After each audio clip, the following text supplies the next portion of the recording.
小要带大家关心，这是耳珠啊有妖魂，可能和心血管的镜头有关系。这就是别个是较有血，也有较高血压的人。若是耳珠啊下面有滴滴或者是欢车的妖魂，都要特别注意，有可能有心血管的问题。因为这是医学界上新的研究，讲这就是法兰克的定调。一般医生嘛认为讲，心脏血管若是硬化时，规分数的身躯血管拢有可能会对咧硬化，安尼耳珠啊都有可能会走入去的血无够。引起有腰魂的问题。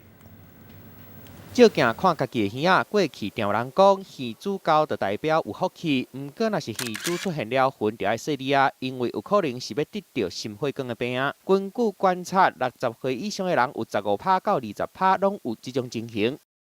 就是肢体末端的一部分，那这个部分的，就是血液供应的部分，可能会因为跟所谓的血管的钙化硬化，那导致这里的血流供应变差，然后可能会有一些就是所谓的就是一些皱褶跑出来，那所以这个东西应该是跟所谓的年纪的一个增长会有一些相关性啊。过去美国专家分析纽约530亿个急性心血管拍起来死亡的患者，有47%的人有一边或者是两边的耳珠有出现了魂。这个发现嘛，红看起哩新英格兰医学杂志顶的，佮号名叫做法兰克定调。有一部分的医生认为，心血管开始变定的时阵，规身躯的血筋嘛开始变定，造成耳珠因为血无够出现了魂。若真正原因到单也无答案。